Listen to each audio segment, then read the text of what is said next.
Hey, Dr. Call Dog here, your doctor of financial health. Very excited to be with you today. Dressed up for my special occasion with you. Coming back to our financial planning strategies. This is an extremely important part of financial planning, but people constantly forget about it. They know to plan for retirement, investment strategies, build wealth. They know sometimes to protect in case they die prematurely, that their family would be provided. We covered that in the life insurance section already. We're going to dive deeper into the retirement investment strategies coming up after the health section. But this is an extremely important part of financial planning, is the health protection side of things. The critical illness, the long-term care, the disability.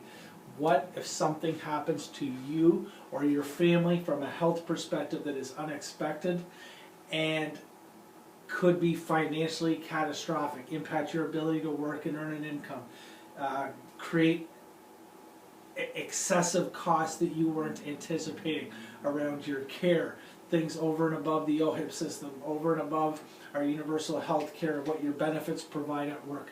People have failed to understand us. I'm going to give you a bunch of stats in this section. In our subsequent presentations, we're going to dive deeper into different product solutions that would be good fits for you in your financial planning. But I don't want you to get hung up on the statistics or the numbers. I don't want to debate, oh, I got a newer stat and it's this versus that. Doesn't matter. I just want you to get the concept of the extremely significant risk, because people in general do not realize the risk that they face of having a significant health issue and the corresponding significant costs related to that they should be protecting in their financial planning. All right, here we go. We're going to take a look now. All right, so would you suffer a heart attack? 1 in 4 Canadians will suffer a heart attack. Over 75,000 Canadians every year will suffer a heart attack. Right? 80%, even more than 80% nowadays, survive the initial incident. Did you realize that? People say, well, I've got life insurance in case I die of a heart attack. Great. Problem is, you're not going to die from it. You're going to survive it, which is good news, except when you can't go to work for 6 months and the other expenses related to that cost could be financially catastrophic, that by the time you recover, now this financial stress on you could cause your next heart attack. So let's make sure that doesn't happen. Would you have a stroke?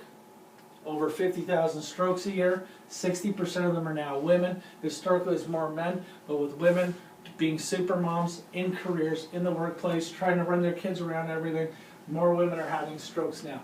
3/4 of people survive the initial stroke, but nearly 2/3 are left with ongoing disabilities long-term, long after the initial recovery from the stroke.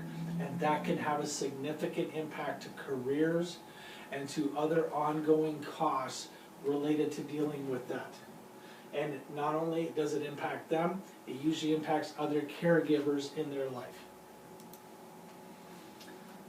More than 153,000 cancer cases diagnosed annually now in Canada. We used to say 1 in 3, now it's more like 1 in 2.2 Canadians are going to get cancer in their lifetime. 1 in 8 men are going to get prostate cancer. Men, are you getting checked out? Are you making sure you're on top of that? I bet you're not. This is a huge one. The vast majority of cancer survivors actually recover, go into full remission, and get better. Wonderful news. Fantastic. What's the challenge? The financial consequences of dealing with recovery and getting access to specialized care, special diagnostics, special medicines that aren't covered by your benefits at work or the OHIP system can financially devastate you. How are you protected against that? We're going to talk about solutions there. Canada has the 2nd highest breast cancer rates in the world. Russia, a long time ago, had a little thing called Chernobyl. We know that we're going to have coming up similar challenges in Japan. Okay? In the Windsor, Chatham, Sarnia corridor, right where we primarily focus, we see the highest incident rates of cancer in Canada.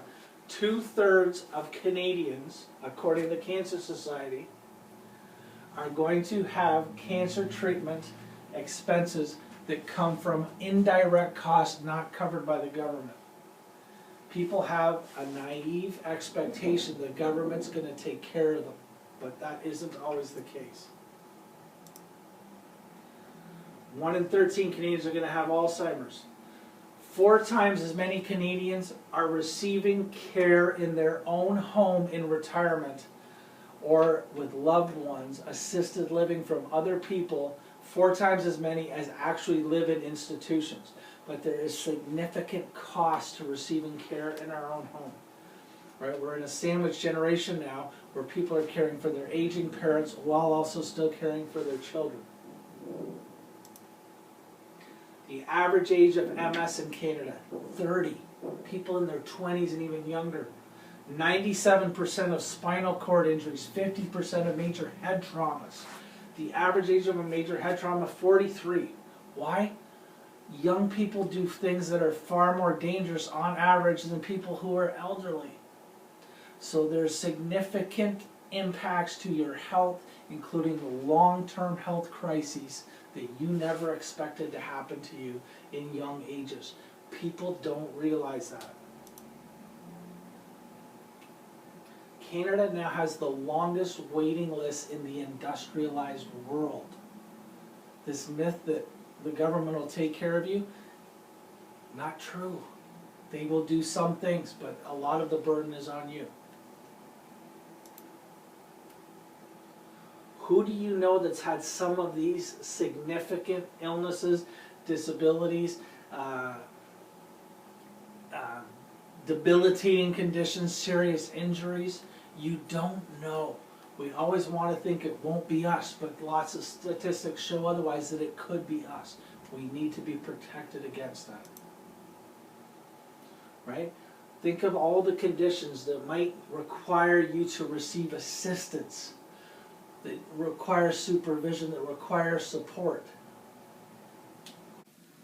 Statistically, we know that more than 1 in 3 Canadians will have a serious health crisis before age 65, during their working years, raising a family, paying down their mortgage, working in a career.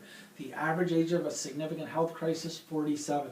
A quarter of the people younger than 35, children, teenagers, young adults, and we think it won't be us, but statistically there's far too much risk that it could be. Half of all personal bankruptcies in this country, 46% of all mortgage foreclosures are because of health problems that don't kill us.